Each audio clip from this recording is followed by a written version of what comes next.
A behind-the-scenes look at this very public man and the inside story behind the controversial photographs of Princess Diana's last moments. The whole security cock-up of this particular night was very amateurish and should never have happened. She was the world's princess, and it's so sad that something as simple as a seatbelt could have saved us from losing one of the most special women the world has ever seen. That's your favourite Diana photo? Oh, that sums up Diana's life. Always with the life ring underneath her.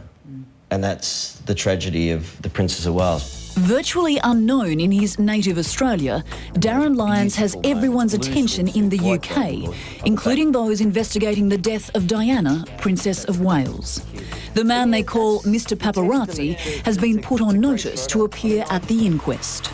You are one of few people who've seen the photos of Diana in that mangled wreckage in Paris. What are they like? Wait for the book. When you saw those pictures, how did you feel when you saw those pictures? How I felt was that this was bigger than JFK.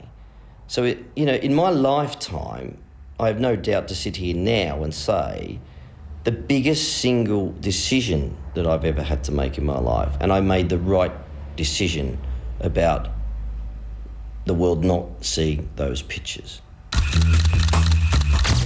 Darryn Lyons is the keeper of perhaps the most controversial photographs of all time, Princess Diana's last moments. It was his photographer who took the shots in the Paris tunnel, and it was his decision not to sell the images. I think it's got a lot to do with my upbringing, my parents, my family. In what way? Ethical decisions. But you're the king of paparazzi. Yeah, but at the end of the day, the king of paparazzi also is a reasonably bright boy that has feelings like anyone else, and this was the world's godmother. And what sort of money were people talking about? Oh, millions. There was billions being talked about at the time. Multi billions. I mean, at the end of the day, if the Prince of Wales had survived, it would be the most iconic news picture of all time. How do you feel about potentially being called to the inquest? I feel fine about it. I mean, at the end of the day, it's very important to get the answers. Whether the right answers are going to come out of this, I have grave doubts. What questions would you expect to be asked? One of the 20 points the judge wants to address, or the coroner wants to address, is that the break-in to big pictures in the nights after. Can you tell us about that? No. What Darryn Lyons won't talk about is a mysterious break-in at his London photographic agency Big Pictures the night after Diana died.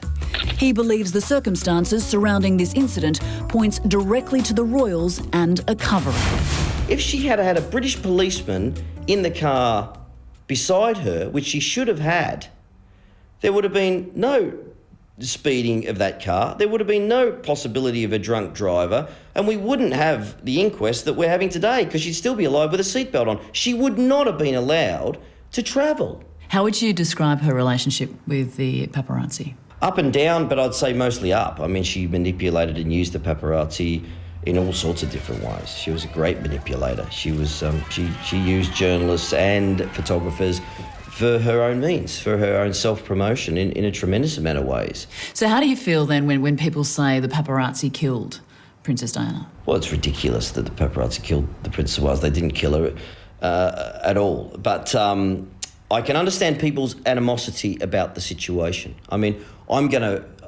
it's going to be quite explosive what comes out in my book, and I don't want to even go hugely down that track. And I know you're a fantastic journalist, but it's going to be really interesting. I think we'll probably reconvene when it comes out. Thank you. Whatever does come out of the inquiry, Darryn Lyons is sitting on a publishing goldmine. Not that he needs the money. He supplies more than half the world's celebrity pictures. That's the town car, that's the vintage car, and that's just great sex. I have no idea what I'm worth, and to be quite honest with you, it doesn't bother me. I mean, I'm sure, yeah, at the end of the day, I don't have to go out and worry about what I want to buy, I suppose. Being the centre of attention is nothing new to Darryn Lyons. Well, I'm about to kill him. Right, all high reses to Richard Wallace at the Mirror. He's gone from chasing those in the spotlight to becoming a fully fledged celebrity himself and loves it. I like being different. I don't like conforming in any shape or form. I mean, I'm not your classic entrepreneur. I'm a kind of a celebrity entrepreneur. I do things differently. I'm not, you know, your Bransons or Murdochs, or I don't follow anyone. How much of Darryn Lyons is the hair? I think it's a big part of the personality, larger than life.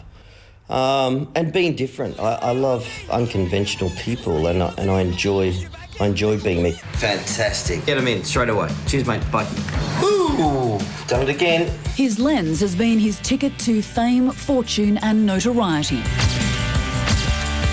He had the first ever pictures of Brangelina. The biggest money earner, I suppose, was Angelina Jolie and Brad Pitt. And we were the ones that actually broke the story when it broke in the United Kingdom. I think Jen had a phone call from London.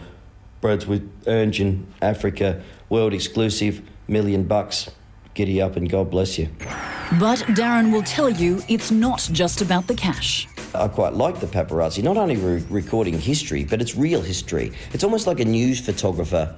That's what I like about it, I think, because what you see is what you get. Cameron Diaz has got, you know, horrible acne, you get it, you know. Victoria Beckham has got cellulite, believe it or not, on a diet of a lettuce leaf, you know. We get it. The fact of the matter is you see it at the front of Vogue or Harper's, or, I mean, it's airbrushed. I mean, it's not the same person. What you see is not what you get on the glossy mags. And whether or not you like the paparazzi, in typical Lyons fashion, he's unapologetic about their role. I give celebrities their oxygen to be famous. I see myself almost as a photographic publicist for the stars, and probably the biggest in the world when it comes to that. But it hasn't always been about the celebrities. I've covered from Bosnian wars to the Romanian conflict to the downfall of the Iron Curtain, Berlin Wall. I mean, you know, shot at, Russian roulette, been there, done that, kidnapped. Greatest time of my life. Leo's got no idea, but he makes great scrambled eggs. Strange lady? Now, if you're back in That's Anna Coren. What? No. You don't know. Shag on a rock. While he may rub shoulders with the world's glitterati, in his hometown of Geelong in Victoria, he's just one of the boys. Giddy up. Albeit a very colourful one. You want to put some bets on, I think. It was here in Geelong where his career kicked off as a cadet photographer on the local paper. At 22, he headed for London with $500 in his pocket and unlimited ambition. Come on! You got Got it! Yeah. Number 7, look! $400. Darren's Midas touch just as evident at the Geelong Cup. So 19. Well, that'll keep the boys in beers for the rest of the afternoon, won't it? Certainly will. Thanks very much. Thank you. Are you allowed to take tips in Australia? Yes, may I say yes. Thank you very much. Thanks very much, darling. You're a legend. Thank you. After spending the day with this dynamic entrepreneur, it's a safe bet Darryn Lyons' winning streak shows no signs of deserting him. I think at the end of the day, you know, money can't buy you health, it can't buy you happiness, and it can't buy you your friends. I mean, all it does is give you a better class of enemy, really. He certainly is a character.